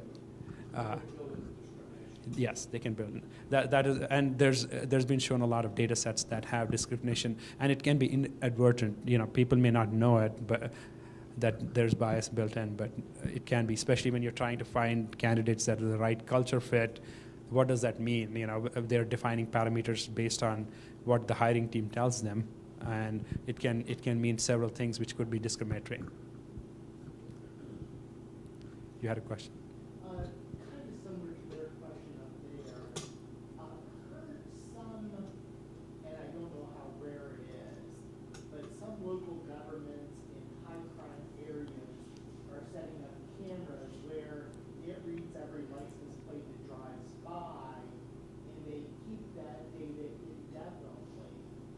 And there's been some question on if that's invasion of privacy type thing. My question to you is, are many government bodies using that, and has it gone up through the courts, and if so, what have the courts said? That would be a hard question for me to answer. From a technology standpoint, I've seen that done. I've seen companies that are amazingly accurate in facial recognition, not let alone faceplates. Number plates. They're able to detect faces as you walk by. So it's how it's getting implemented is really up to local government and regulation, and I really can't comment on that, to be honest. So it's possible, technically it's possible, but I think there needs to be a balance of regulation on how that technology is implemented, because there's definitely consequences of you know, that can be less than ideal. So.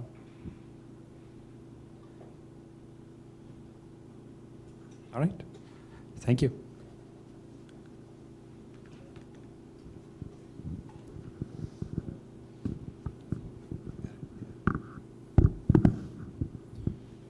All right. As promised, business continuity. So this is actually a fairly quick one, but there is a couple of things I want to cover. So what do we talk about when we're talking about business continuity, right? Sometimes it's, to your point, right, a backup internet connection, a second service provider, or maybe a cellular backup that can automatically flip over. Maybe it's just something that sits there, and when it goes down, we walk back and physically move it. You know, how quickly do you need that to recover? How much is it going to be part of your, you know, what's your tolerance for downtime and fault, right? If you can wait 3 or 4 hours for the company to get back to you, then hey, wait those 3 or 4 hours, right? You know, telecom redirect. If the people on site can't get phone calls, where do those need to go? Does it roll to somebody's cell phone? Does it go to another site? Does it go to an answering center? How do we handle that, and how do we set that up? Data backup, file sync, backup and recovery, document management. Do you need a recovery location for your employees, right? Do you need to have a place for people to sit, or are they just going to go home? We talk about, you know, planning for different types of events. Is it just you know, did the backhoe dig up the fiber to your building, or did something burn it down? There are different reactions to different types of events. We talk about practicing those outages and your response, right? Just like you did fire drills in grade school, we kind of stage those kind of activities for businesses. Same thing, testing and validation. Make sure it's going to work. Unplug the darn thing and see if it fails over like you expect it to. We see tons of backup systems that never really get tested, and we don't really know until all of a sudden we need it and it doesn't work. So we like to make sure that we validate that and test it on a regular basis. So what are some events that we're talking about, right? Here's where you have a little bit of fun with PowerPoint. So you know, fire, flood, spills, lightning, tornadoes, hurricanes, viruses, ransomware. Sometimes it's a simple hardware failure. Sometimes it is a configuration error from the IT department. Not that that ever happens. You get a bad software patch. Microsoft put out a patch before it was really ready, and it conflicted with some other things that you have, or maybe an incompatible software installation, right? It looked good in a vacuum, and then when you put it in with the rest of your equipment and with the rest of your product, there was some kind of conflict that you didn't see. So any of these can cause an outage, obviously of varying degrees. So people say, oh, I back up all my files online, right? And one thing I really want to talk about for a minute is the difference between a file sync and a real data backup. I get this a lot, and I have this conversation, so I really wanted to really spend a minute and discuss it, right? So to synchronize really is to occur at the same time, to coincide, or to agree in time. And really what that boils down to is everything that goes on your machine that's synchronized is a one-to-one copy and is overwriting the last good version, for the most part. Now, there are exceptions to this rule, right? There are products that will do some version control and let you go back in time a little bit. But in general, when we talk about a file sync type of product, you don't have the ability to roll back, and you've got one instance of that file no matter how many locations it's in, right? If you get a virus on that file, the virus overwrites your last good copy. If it gets deleted, the copy gets removed from the file share as well. And that's really, so some of the products that we talk about, and again, some of these are a little better at some of that version control and iterations than others, but we've certainly all heard of a lot of these products. Some of them may be a little less well known, but certainly something that everybody has probably used or heard about it at some point. So then, you know, here, 33% of companies like mine say that the ransomware actually encrypted the backup, right? So 26% say that it infected their cloud applications, including Dropbox, Microsoft products, the G Suite, Box, and some other ones. So they're not always, just because they're out on the internet, they're out in the cloud, doesn't necessarily mean that they're safe, right? That the bad copy locally gets overwritten right out there on the bad copy in the cloud. Not always, but there are certainly, that's plenty of risk. So then we talk about real, true backup and data recovery. And really the idea here is that there is a separate but duplicate version, right? And that might be anywhere from 5 minutes old to an hour or a day, or depending on how your tolerance is for the loss of that data, right? If everything melts today, how far back in time do I need to go? Is it an automatic process? It is a manual process, right? When I ask people about their backup plan, they go, oh yeah, I got it right here. I keep this in my briefcase. And I go, oh, all right. So that's certainly a backup process, right? We typically ask a couple of questions. Number one, how far back in time do you need to be able to go? Is yesterday okay? Do you need to go back a month, a year, indefinitely? How far back is appropriate? And then how quickly do you need to recover after an event occurs, right? Do you need to be back up and running in 5 minutes, 5 hours, 5 days, 5 months? Take your time. Don't care about that data at all. Those are all questions that we kind of have to, so when you know, the inevitable question is how much does it cost? Really, these two questions sort of build that ratio to what the expense is going to look like and your tolerance. So there's a couple things, you know, backup and data recovery, right? Any number of things from floppy drives to USBs to disks to tape to a server to network attached storage to some cloud backups to a full-blown data center, right? Any number of these things can hold a duplicate copy or multiple duplicate copies. So there's a theory that we talk about in backup called the, so there's a couple of different ways that we get to this, right? Typically when we come in, we've got a full backup, right? It's a bit-for-bit copy. It's the entirety of the data set. You can run that full backup every day, every hour. It just takes a lot of space, right? A brand new copy of the same book, you put it next to the old book on the shelf. If page changes, you replace it and print the new book and sit it next to the shelf. It starts to take up a lot of space. It gets a little expensive. So typically we'll go to an incremental or a differential backup, which will just take that 1 or 2 new files that changed or got added to or deleted, and make those changes and update. And then usually a good setup is a combination of the two. One interesting thing that's come out semi-recently that's super handy, if your tolerance for downtime is very, very low, a lot of these systems are capable of actually spinning up a virtual copy of the original. That server melts to the ground.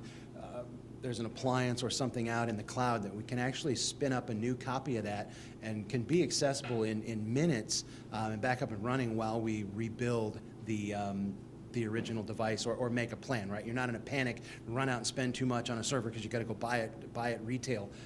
You can make that plan as to how you're going to recover, if you're going to move to the cloud permanently.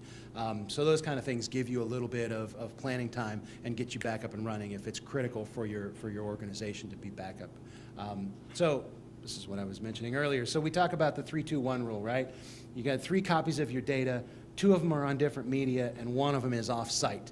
That can be, you know, your computer and a server and some tapes that you stick in the trunk of your car.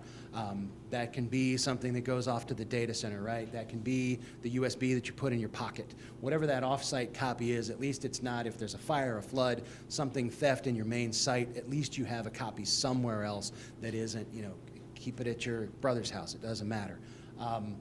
Things have gotten a little cheaper for that off-site, and so we've kind of moved to some of this where we're keeping things 3 copies still, but only one of them is local, and maybe 2 of them are out in the cloud. One's in a data center, one's in a cloud backup type of situation. Again, there are many different flavors. We could talk these numbers and scenarios all day long.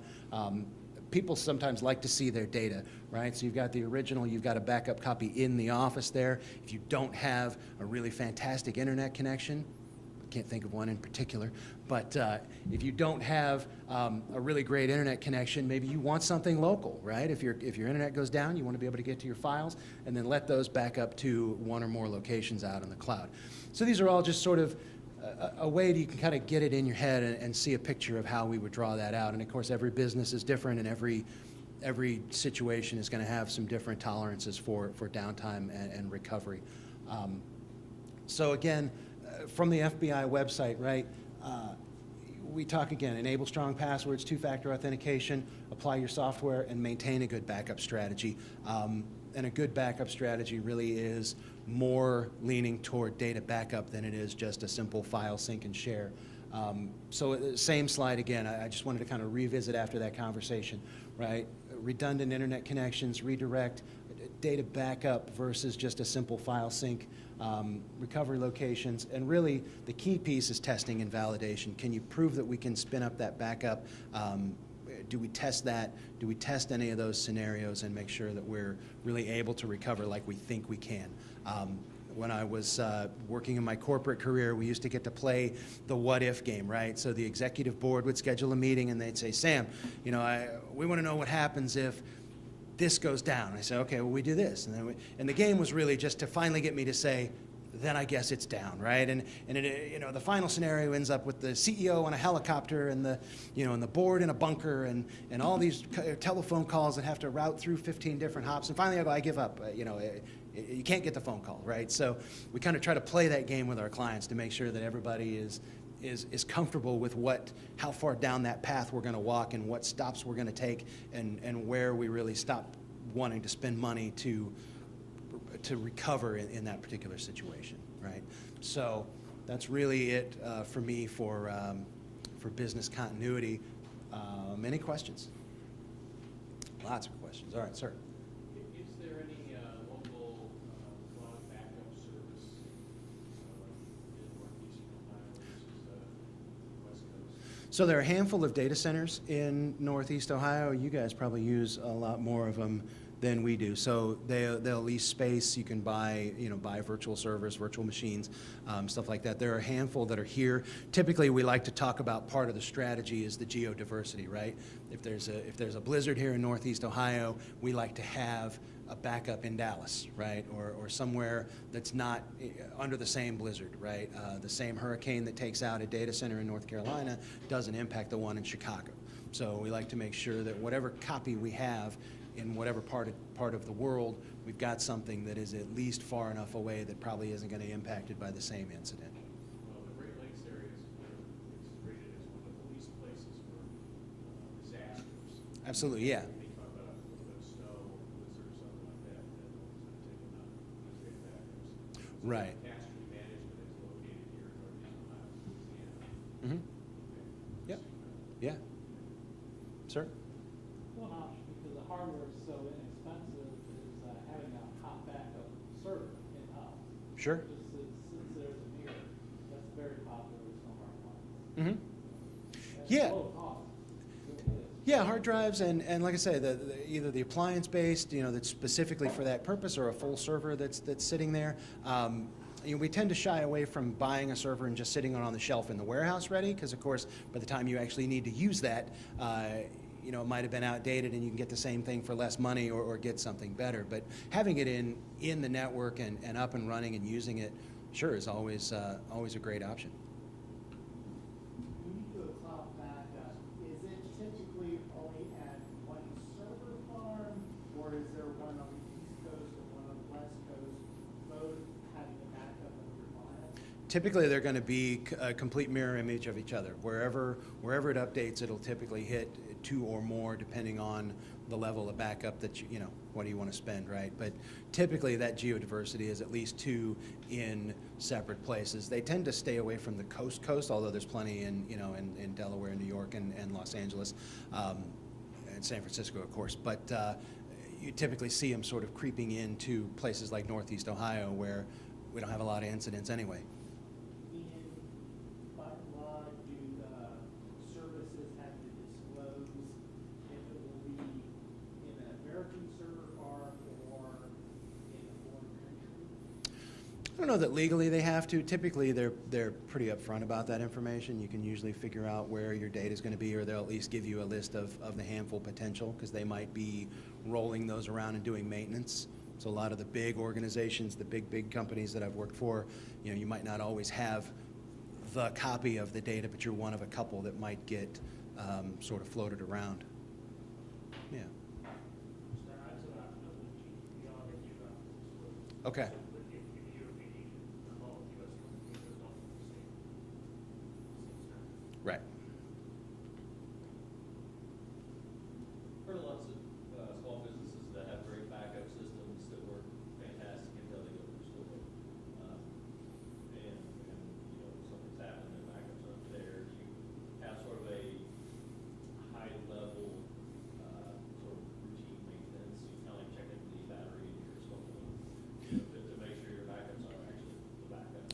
So that's that final point, right? That testing and validation. So we, you know, we'll even bring in a spare machine that doesn't have any information on it and restore it, right? If we can virtualize, that's pretty easy to spot and test pretty quickly. So yeah, that's really part of that validation step, is whatever you've put in place, let's make sure it works. And even if it's a USB in your pocket, let's stick it in a machine and see if the data's really there, right? Let's try to do some work off of that. So yeah. Does the quality of your internet impact a lot of this? So as we were moving, and we had already kind of talked about, you know, velocity, but as we were kind of moving in these models, from mostly local and a little bit of offsite, and the offsite went from, you know, tape backup in the bunker to, you know, to a cloud or a data center or something like that. Sure, your internet, your ability to get rid of this second device in the office will depend on how stable and robust your internet is. And some people, regardless of how fast or how reliable, they still want to see their data, so to speak, right? I mean, they want to see it sitting in front of them. They want to be able to, if the fire happens, they want to pick it up and walk out. So it just depends on the tolerance of the business, right?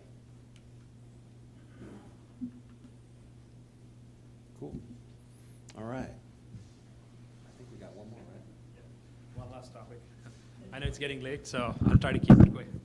It's a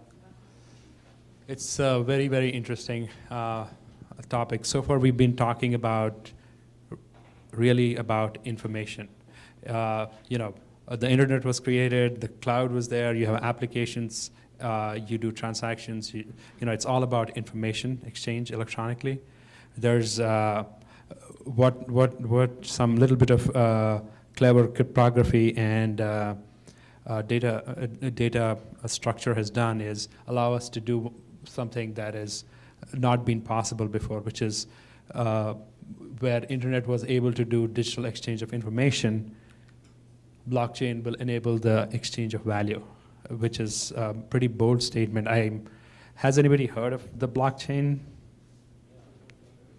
Okay. All right. So you must have surely heard about Bitcoin. That's one of the first applications of blockchain in the cryptocurrency sphere. But I'll briefly explain what fundamentally blockchain, the term, comes from. It's a concept in computers where you have some data that you store in a block, and then you have a hash which points it to the next block, which is cryptographically mapped. So you cannot replace this with anything else. Once set, it actually is connected in a way that is mathematically proven to not be able, you can't, you cannot insert into the middle of a block without breaking the cryptography of the whole chain. That's very simply putting it. So if you take that and you add a network of computers, which is possible because of cloud computing, you can set up hundreds of nodes and thousands of nodes. And then you take some consensus algorithm, which is how does everybody agree that there's this is the final and authentic blockchain. You end up getting a very, very interesting paradigm, which is what has taken over the last 10 years. It went from an academic paper all the way to pretty much a $20 to $30 billion market value at the end of 28. And all it is based on this idea that now you can digitally exchange value. Very, very transformative when you think about the very first disruptor that you can think about is banks. If I'm sitting here and I want to send some money to Tibet to a friend, it is really, really difficult to do that. You have to go through so many hops, and it can take several days to do it. Whereas if that exchange was done through a blockchain using some sort of agreed upon currency, using a concept of an open ledger. These are all concepts in blockchain that would allow you to send that money in a matter of seconds without any intermediary. What it does is reduce the cost of managing money. Right now, if you look at all the things that Sam talked about, and imagine how much security banks need to have to protect your money. It is very expensive for, Chase has probably hundreds of $millions budget for IT security every year. Of course, they manage $2.3 trillion worth of money, but the point is, if you inherently build a cryptographically secure network where all these issues of somebody trying to get in are not even possible, you end up transforming the cost of managing money. It's really transferring value between two parties, and it shouldn't be this expensive to manage. So the cost of securing ATMs, the cost of securing banks and vaults and other things. This is an industry disruptor, and Chase and others are actually working heavily to figure out how to leverage this to make their operations more efficient. So a lot of applications in other areas. Imagine titles. Today, if you have a title on a deed, who owns a piece of land? It's done through a title company. It's very, very, it's a stack of files in somebody's office. If somebody wants to duplicate it, and this doesn't happen as much in the U.S., but in developing countries, there are plots of land that are sold to 6 parties, and they, at different times, and they're gone for having the same piece of land.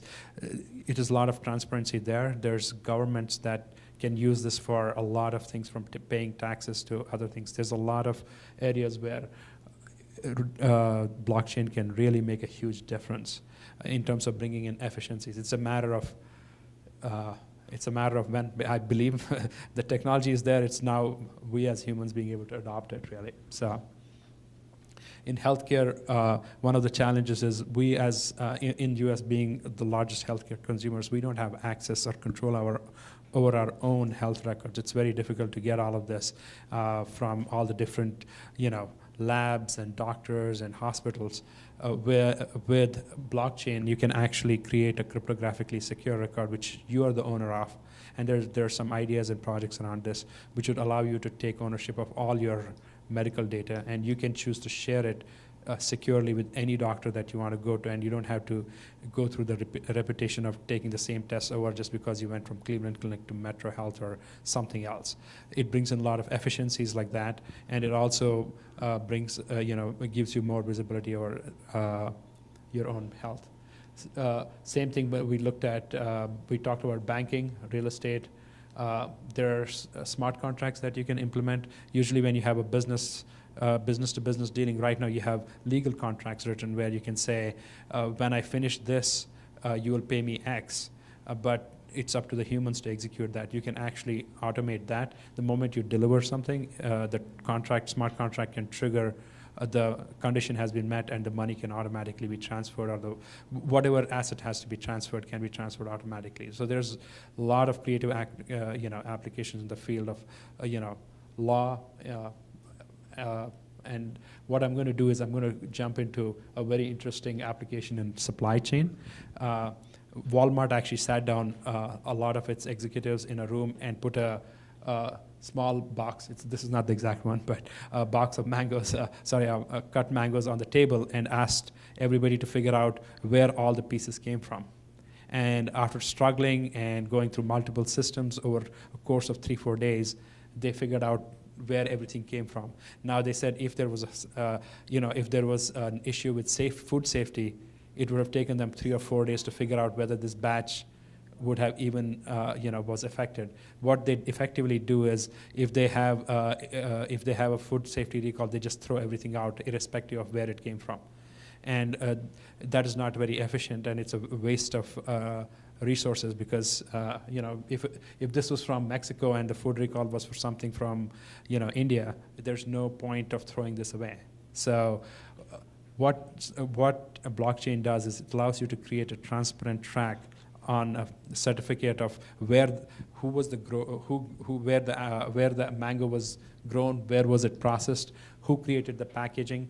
All of that can be available at your fingertip. And the moment you have a recall, for example, you can easily trace it back and exactly say these 4 stores, these are this is the shelf that you need to discard.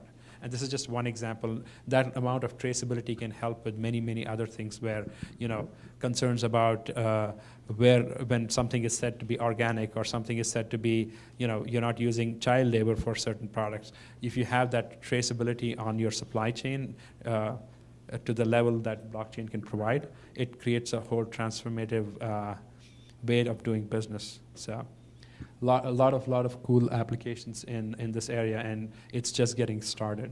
So I'll stop here. I did not purposely talk about cryptocurrency because I don't know where it's going to go, but I would be happy to take any questions. I think with that, that's the end of my talk, and I really appreciate you taking the time this evening to sit and listen.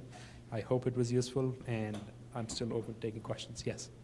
I just wanted to say, you guys are really good. Thank you. Thank you. Yes. If you'd like to learn anything more about Velocity, I have some flyers here. I'm MJ and I'm with the city. I love Velocity. I was one of the first 3 customers to get it. So. Sure.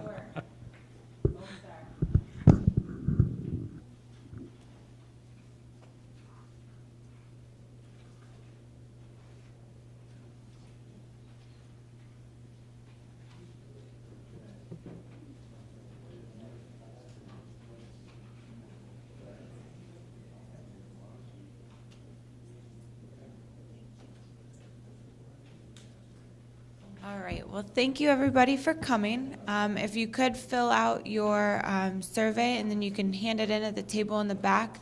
If you're interested in talking more to Sam or Yasser, their cards are in the back. Sam brought a couple brochures and Yasser's cards are back there, so you can follow up with them, give them a call. I think Sam put a fishbowl back there too, so you can drop your business card in if you'd like a call from him. And there's some chamber information and some library information back there as well. So thanks you all for coming. Have a good night.